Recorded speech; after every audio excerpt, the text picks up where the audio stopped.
विद्यार्थियों, आपके बीच question number first है। निम्न पत्रिकाओं में भारतेंदु हरिश्चंद्र ने कौन सी पत्रिका प्रकाशित की थी? विद्यार्थियों ध्यान दीजिएगा, क्वेश्चन मोस्ट है सभी कंपटीशन के लिए, और क्लास पे पहली बार आए तो क्लास को शेयर जरूर करें। तो आपके बीच ऑप्शन मौजूद है, और पहला ऑप्शन है आपके बीच कवि वचन सुधा, दूसरा ऑप्शन है सरस्वती, तीसरा ऑप्शन है कल्पना, और चौथा ऑप्शन है ज्ञानोदय। विद्यार्थियों, क्वेश्चन क्या कह रहा है, क्वेश्चन को ध्यान से समझते हुए ऑप्शन पर टिक करिएगा। ठीक है, क्वेश्चन ये कह रहा है कि निम्न पत्रिकाओं में भारतेंदु हरिश्चंद्र ने कौन सी पत्रिका प्रकाशित की थी? तो विद्यार्थियों, इसका राइट आंसर हो जाएगा ऑप्शन नंबर ए, यानी कवि वचन सुधा जो है करेक्ट आंसर हो जाएगा। ठीक है, इसी कड़ी के साथ आपको थोड़ा सा जानकारी देना चाहेंगे कि क्वेश्चन पूरे मोस्ट है, याद रखिएगा। भारतेंदु हरिश्चंद्र ने 1868 में कवि वचन सुधा पत्रिका निकाली और 1873 में हरिश्चंद्र मैगनीज और फिर बाला बोधनी नामक पत्रिकाएं निकाली, और वैष्णव भक्ति के प्रचार के लिए भारतेंदु हरिश्चंद्र ने तदीय समाज की स्थापना की थी। इतना भी जानकारी रखिएगा, इससे क्वेश्चन फंस सकता है विद्यार्थियों। इसी कड़ी के साथ नेक्स्ट क्वेश्चन की ओर चलते हैं, और मोस्ट क्वेश्चन है। विद्यार्थियों, आपके बीच क्वेश्चन नंबर 2 है। मैथिली शरण गुप्त का संबंध आधुनिक काल के किस युग से है? विद्यार्थियों, क्वेश्चन मोस्ट है, याद रखिएगा, बहुत बार पूछा गया है। आपके बीच ऑप्शन भी है, पहला ऑप्शन है छायावादी युग, दूसरा ऑप्शन है शुक्ल युग, तीसरा ऑप्शन है छायावादोत्तर युग, चौथा ऑप्शन है द्विवेदी युग। विद्यार्थियों, इसका राइट आंसर हो जाएगा ऑप्शन नंबर डी, यानी द्विवेदी युग करेक्ट आंसर हो जाएगा हमारा। मैथिली शरण गुप्त का संबंध आधुनिक काल के द्विवेदी युग से है। इसी जानकारी के साथ आपको थोड़ा सा और भी जानकारी देना चाहेंगे कि मैथिली शरण गुप्त का संबंध द्विवेदी युग से है, और इस युग से संबंधित अन्य कवि हैं और अयोध्या सिंह उपाध्याय, हरिओंद, श्रीधर पाठक, राम नरेश त्रिपाठी आदि हैं। ठीक है, इसी कड़ी के साथ नेक्स्ट क्वेश्चन की ओर चलते हैं। विद्यार्थियों, आप पे तीसरा नंबर क्वेश्चन है। गंगा हिमालय से निकलती है, वाक्य में कौन सा कारक है? ठीक है, क्वेश्चन को ध्यान से समझा जाए। फिर से कह रहा है गंगा हिमालय से निकलती है, वाक्य में कौन सा कारक पूछ रहा है। तो विद्यार्थियों, आपके बीच ऑप्शन है, पहला ऑप्शन है अपादान कारक, दूसरा ऑप्शन है संप्रदाय कारक, तीसरा ऑप्शन है करण कारक, और चौथा ऑप्शन है कर्म कारक। विद्यार्थियों, गंगा हिमालय से निकलती है, इसका राइट आंसर हो जाएगा ऑप्शन नंबर ए, यानी अपादान कारक होता है करेक्ट आंसर। तो विद्यार्थियों, इसी कड़ी के साथ नेक्स्ट क्वेश्चन की ओर चलते हैं। विद्यार्थियों, आपके भी चौथा नंबर क्वेश्चन है। ठीक समय पर आ जाना वाक्य में कौन सा कारक है? कह रहा है ठीक समय पर आ जाना वाक्य में कौन सा कारक है? आपके बीच ऑप्शन भी है, पहला ऑप्शन है कर्म कारक, दूसरा ऑप्शन है करण कारक, तीसरा ऑप्शन है संप्रदान कारक, और चौथा ऑप्शन है अधिकरण कारक। विद्यार्थियों, इसका राइट आंसर हो जाएगा ऑप्शन नंबर डी, यानी अधिकरण कारक हमारा करेक्ट आंसर हो जाएगा। ठीक है, इसी कड़ी के साथ थोड़ा सा आपको जानकारी देना चाहेंगे कि वह कारक जो क्रिया के समय, स्थान, अवसर आदि का बोध कराए वहाँ अधिकरण कारक होता है। ठीक समय पर आ जाना वाक्य में अधिकरण कारक है। इसी जानकारी के साथ नेक्स्ट क्वेश्चन की ओर चलते हैं, और क्वेश्चन वेरी मोस्ट था, याद रखिएगा। विद्यार्थियों, आपके बीच पांचवा नंबर क्वेश्चन है कि ठीक समय पर आ जाना कौन सा कारक है? ठीक समय पर आ जाना में कौन सा कारक है?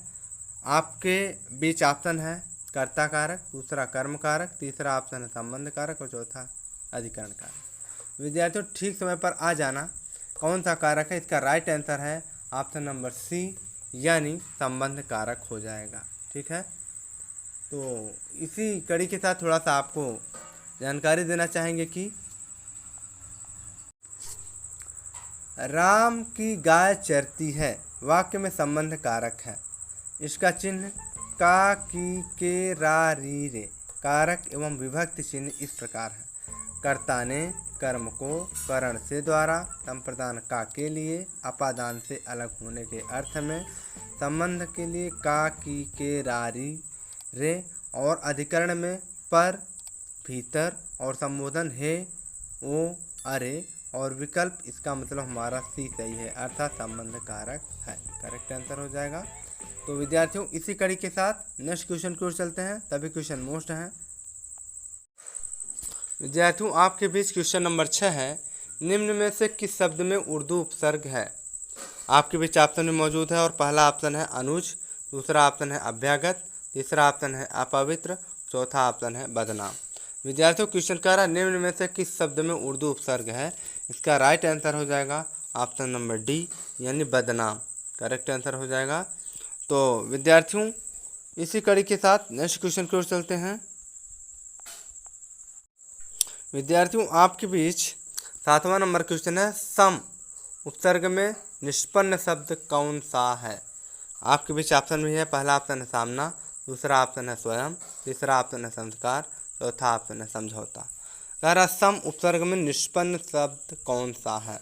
विद्यार्थियों आपके बीच ऑप्शन भी दिया गया है, इसका राइट आंसर हो जाएगा ऑप्शन नंबर सी यानी संस्कार जो है हमारा करेक्ट आंसर हो जाएगा। ठीक है, तो इसी कड़ी के साथ नेक्स्ट क्वेश्चन की ओर चलते हैं। विद्यार्थियों आपके बीच 8वां नंबर क्वेश्चन है, निम्न में कौन सा लुटेरा शब्द में प्रयुक्त प्रत्यय है। लुटेरा शब्द में आपके बीच ऑप्शन है, पहला ऑप्शन है एरा, दूसरा ऑप्शन है रा, तीसरा ऑप्शन है आश और चौथा ऑप्शन है ईरा। विद्यार्थियों इसका करेक्ट आंसर हो जाएगा ऑप्शन नंबर ए यानी एरा। लुटेरा शब्द में प्रयुक्त प्रत्यय है एरा। ठीक है, तो विद्यार्थियों इसी कड़ी के साथ थोड़ा सा आपको जानकारी देना चाहेंगे कि कमेरा, चितेरा, पथेरा, लुटेरा आदि में एरा प्रत्यय लगा हुआ, यह कृतवाचक संज्ञा बनाने वाला कृत प्रत्यय है। इसी जानकारी के साथ नेक्स्ट क्वेश्चन की ओर चलते हैं।